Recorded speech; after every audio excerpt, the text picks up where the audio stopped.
नमस्कार बच्चों, YouTube channel शिक्षालय में आपका बेहद स्वागत है। मेरा नाम है रेणु यादव। इस YouTube चैनल के माध्यम से हम क्लास 9 से लेकर 12 तक के सारे केमिस्ट्री के चैप्टर्स कवर कर रहे हैं, साथ ही क्लास 10 की फिजिक्स और बायोलॉजी भी कवर कर रहे हैं।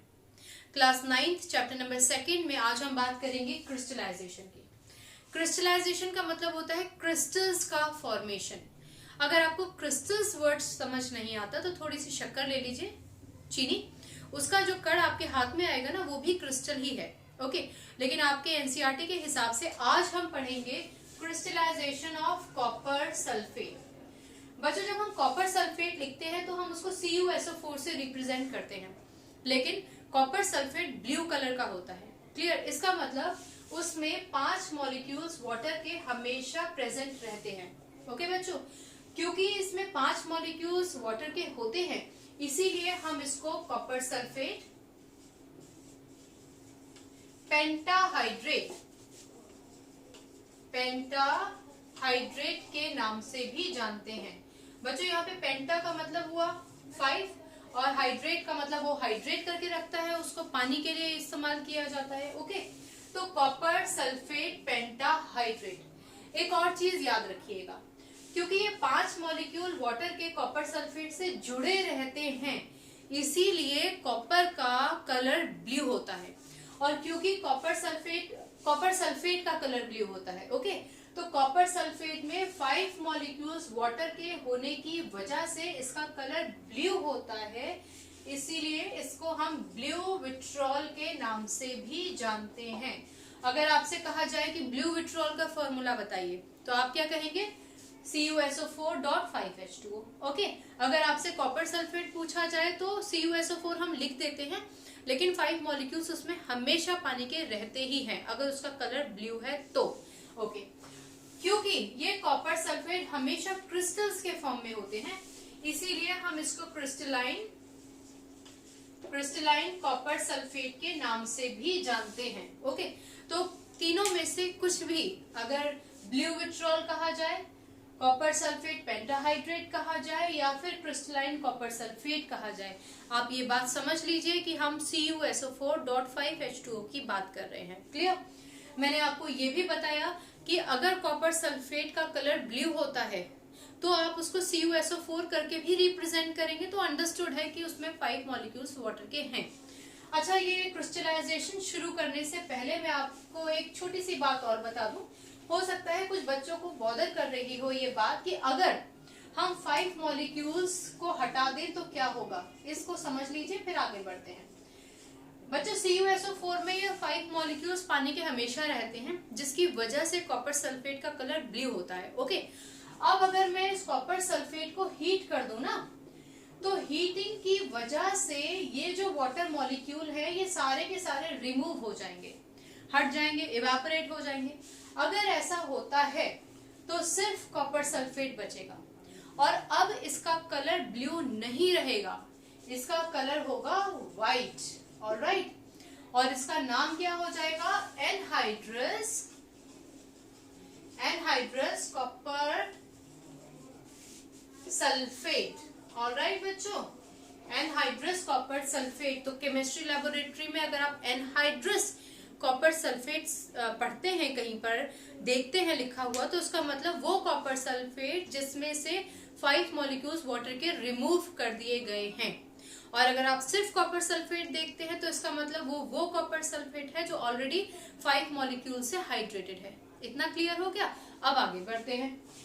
बच्चों, आपके एनसीईआरटी में जो प्रोसेस दे रखा है क्रिस्टलाइजेशन का, पहले हम वो डिस्कस करेंगे, उसके बाद हम एक और मेथड डिस्कस करेंगे जो आपको शायद आपकी साइड बुक्स में मिल जाएगा, प्रैक्टिकल बुक में मिल जाएगा। तो दोनों ही मेथड्स सही हैं, दोनों ही मेथड्स में से कोई भी एक मेथड आप अपने एग्जाम में लिख सकते हो अगर क्रिस्टलाइजेशन पूछा जाए तो। पहले एनसीईआरटी का डिस्कस करते हैं। उन्होंने बोला है कि आप इम्प्योर कॉपर सल्फेट लीजिए।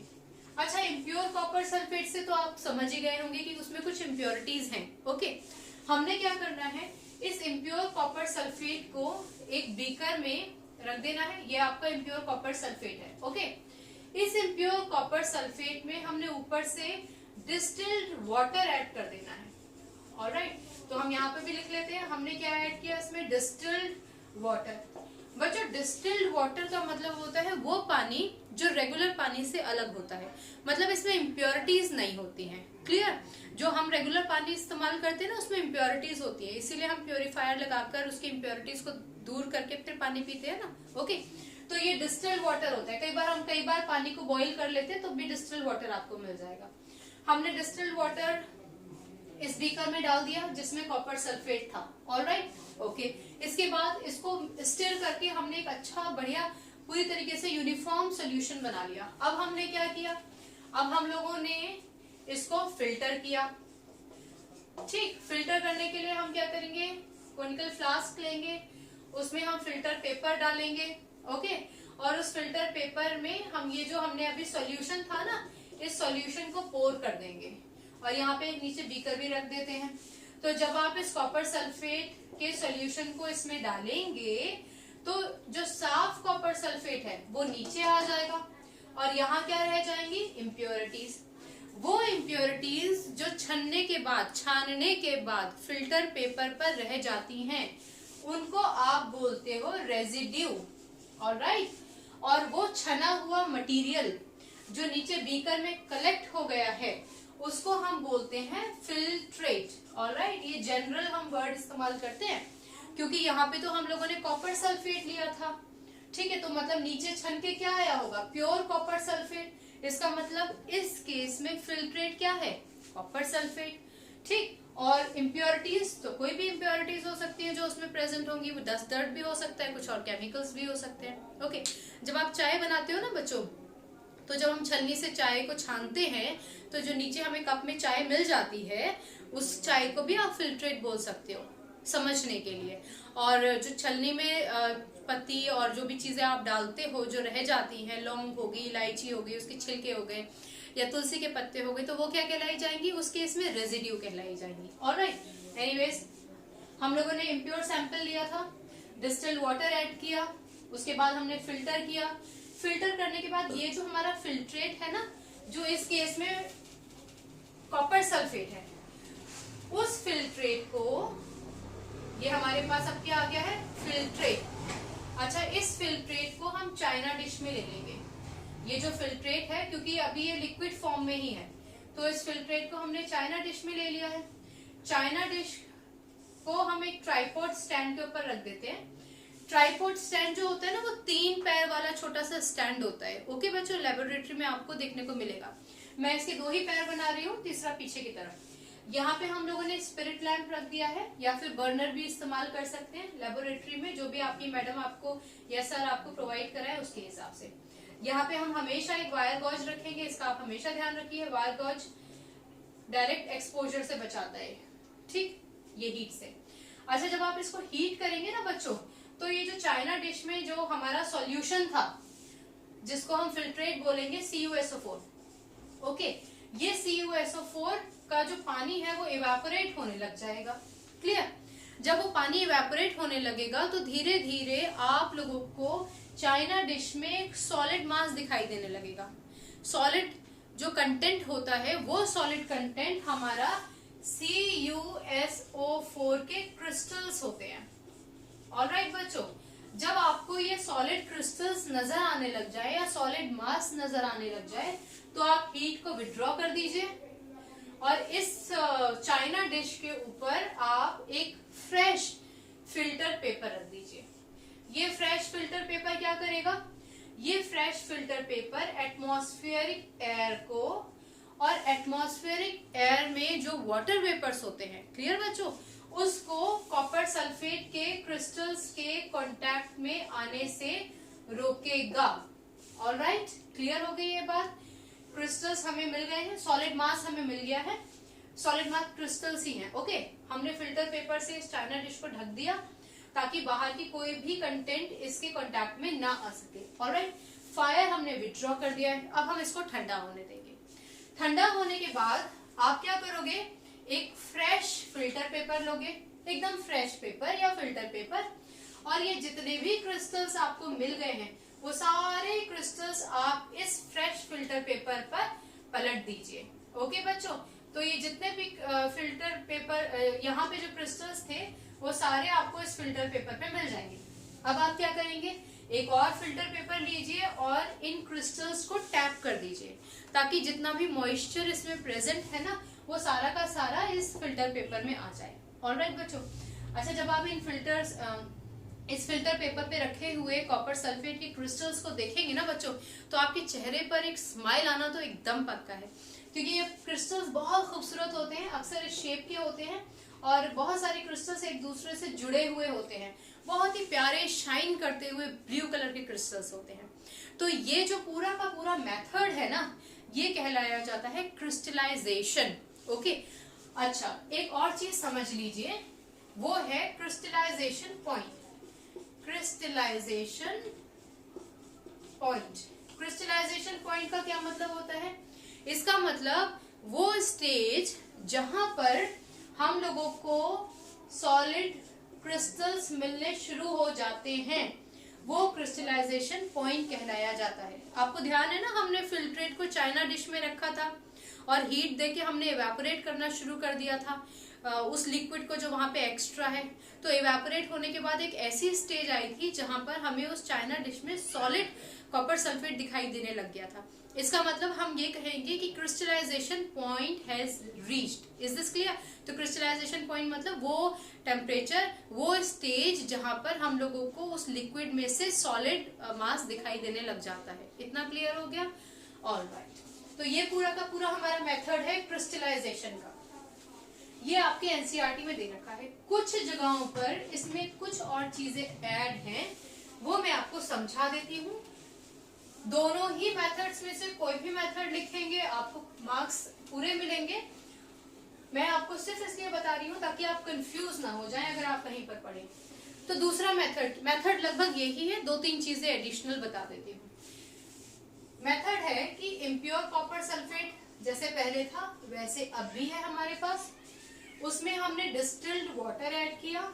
ऑलराइट, और डिस्टिल्ड वाटर ऐड करने के बाद हम लोगों ने उसमें 2 से 3 कंसंट्रेटेड H2SO4 की बूंदें डाल दी हैं। कॉपर सल्फेट बीकर में लिया, डिस्टिल्ड वाटर ऐड किया, ओके, और ड्रॉपर से 2-3 बूंद केवल कंसंट्रेटेड H2SO4 की डाल दी हैं। ऑलराइट बच्चों, जब हम ऐसा करते हैं तो हमारा जो सोल्यूशन होता है ना वो और ज्यादा हमें क्लियर दिखाई देने लग जाता है। बस ये है इसका मेथड, इसका यूज। ऑलराइट बच्चों, अच्छा जब भी आप कॉन्सेंट्रेटेड H2SO4 यूज करते हो तो बी वेरी केयरफुल। एक तो कभी भी हम उसको पोर नहीं करते हैं, ड्रॉपर की मदद से दूर खड़े होकर आप ऐसे डालिए, कभी भी फेस ऊपर मत लेकर आइए बीकर के। ओके, आगे बढ़ते हैं। अब हम क्या करेंगे, हम इस सॉल्यूशन को स्टिर करते रहेंगे ग्लास रॉड से अच्छे से, ताकि पूरा का पूरा मिक्सचर जो है वो यूनिफॉर्म तरीके से मिक्स हो जाए। अब हमने क्या करना है, इस पूरे सॉल्यूशन को हम लोगों ने फिल्टर करना है। ओके, जैसे पहले किया था, आप समझ गए होंगे। फिल्टर करने के बाद हम लोगों को क्या मिलेगा, फिल्ट्रेट। ऑलराइट, इस फिल्ट्रेट को हम हीट करेंगे, फिर एक क्रिस्टलाइजेशन पॉइंट आएगा और हम लोगों को क्रिस्टल्स मिल जाएंगे। क्लियर बच्चों? ये मेथड में सिर्फ ये ऐड किया है हमने एडिशनल, बाकी सारा मेथड सेम है। कुछ और जगहों पर आप एक और चीज भी पढ़ सकते हैं, वो भी मैं आपको बता देती हूँ। तीनों मेथड्स लगभग सेम है, बस कुछ टर्म्स नए हैं। ओके, अच्छा एक मेथड आपके कुछ बुक्स में ऐसे भी दे रखा होगा कि आप एक बीकर लीजिए, ओके, उस बीकर में कॉपर सल्फेट ऐड कीजिए। ओके, तो वो अगर इम्प्योर है तो आप उसको फिल्टर कीजिए, और अगर प्योर है तो आप उसको बस उसमें पानी ऐड कर दीजिए। ओके, जब आप इस पानी में इस कॉपर सल्फेट को डालते हो या फिर कॉपर सल्फेट वाले बीकर में पानी डालते हो, उसको अच्छे से स्टिर कीजिए, घोलिए। जब आप इसको घोलते जाएंगे तो कॉपर सल्फेट उसमें डिसॉल्व हो जाएगा, और कॉपर सल्फेट डाल दीजिए, फिर घोलिए। एक ऐसा पॉइंट आएगा जहां पर सारा का सारा कॉपर सल्फेट डिसॉल्व हो जाएगा, लेकिन कुछ मॉलिक्यूल्स आपके, कुछ पार्टिकल्स कॉपर सल्फेट के नीचे आपको दिखाई देंगे। इसका मतलब ये सॉल्यूशन हो गया आपका सैचुरेटेड। सैचुरेटेड तो आप जानते ही हो ना, हमने पहले लेक्चर्स में पढ़ा था, वो स्टेज जहां पर कोई भी सॉल्वेंट अब और ज्यादा सॉल्यूट को अपने अंदर घुलने नहीं देगा, तो दैट मीन सैचुरेशन। ओके, अब हम क्या करते हैं, जब सैचुरेशन आ गया और हमें और ज्यादा कॉपर सल्फेट घोलना है, तो हम क्या करेंगे, हम इसको हीट करना शुरू करेंगे। ऑलराइट बच्चों, बच्चों, जब हम हीट करना शुरू करेंगे और कॉपर सल्फेट डालेंगे तो ये कॉपर सल्फेट जो नीचे रह गया था वो, और जो एक्स्ट्रा कॉपर सल्फेट हमने डाला है वो भी डिसॉल्व होने लग जाएगा। धीरे धीरे हम हीट भी देते जाएंगे, डिसॉल्व करते जाएंगे। ओके, अब क्या होगा, फिर से वही स्टेज आ जाएगी। हीटिंग के बाद भी एक ऐसी स्टेज आएगी जहां पर और ज्यादा कॉपर सल्फेट इस पानी में डिसॉल्व नहीं होगा। वो स्टेज हमारी कहलाई जाती है super saturated. Super saturated, alright. Saturated मतलब नॉर्मल टेम्परेचर पे आपने घोलना शुरू किया और कुछ मॉलिक्यूल्स, कुछ पार्टिकल्स ऐसे हैं जो नहीं घुले, मतलब सैचुरेट हो गया, अब नहीं घुलेगा। फिर हमने क्या किया, उसी बीकर को हीट देना शुरू कर दिया। जब हम हीट देंगे तो वाटर मॉलिक्यूल्स के बीच में थोड़ा सा जगह हो जाएगा, स्पेस एक्सपेंड होने की वजह से ज्यादा कॉपर सल्फेट उसमें डिसॉल्व हो जाएगा। और उसी हीट को देते देते हम और कॉपर सल्फेट ऐड कर रहे हैं, फिर वहां पर एक पॉइंट ऐसा रीच हो जाएगा जहां पे और कॉपर सल्फेट डिसॉल्व नहीं होगा, तो दैट मीन्स वो सुपर सैचुरेटेड हो गया है। क्लियर? कुछ किताबों में ऐसे भी दे रखा है कि इस super saturated copper sulphate solution में आप क्या करो, बहुत सिंपल सा मेथड है, आप लेबोरेटरी में कर सकते हो। एक पेंसिल रखो बच्चों और उसमें एक थ्रेड बांध दो और उसको सस्पेंड कर दो और उसको कुछ समय के लिए, 1-2 दिन के लिए छोड़ दो। ओके, फिर आप क्या करोगे, इस पेंसिल को लिफ्ट करोगे, इस पेंसिल में ऑलरेडी थ्रेड है, तो आप देखोगे कि थ्रेड के साथ ना बहुत सारे क्रिस्टल्स, बड़े प्यारे से क्रिस्टल्स कॉपर सल्फेट के आपको उस थ्रेड के साथ चिपके हुए मिल जाएंगे। ऑलराइट, तो ये हमारा जो मेथड है ना, ये कहलाया जाता है क्रिस्टलाइजेशन। क्रिस्टलाइजेशन इंपॉर्टेंट टॉपिक है, क्रिस्टलाइजेशन पॉइंट बहुत इंपॉर्टेंट टॉपिक है।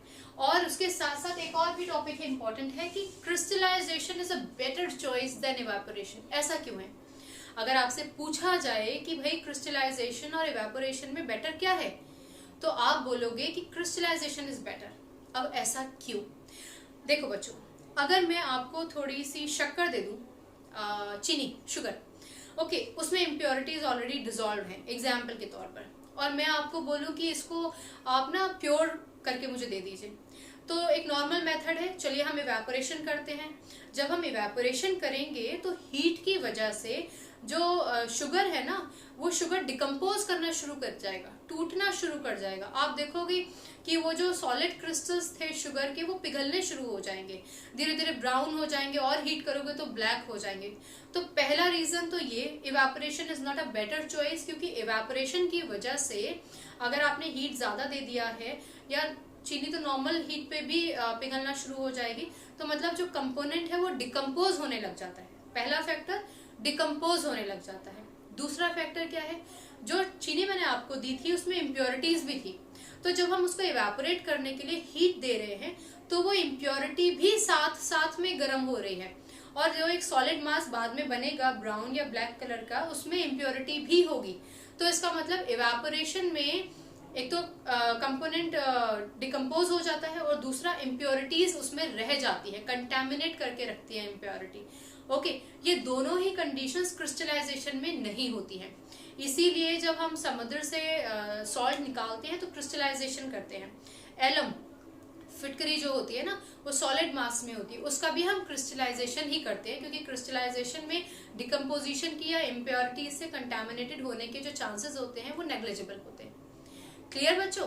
क्रिस्टलाइजेशन तक का हमारा सफर, जो कंपोनेंट्स हैं उनको कैसे सेपरेट करना है, इम्प्योरिटीज को कैसे सेपरेट करना है, यहीं तक था उसका सफर।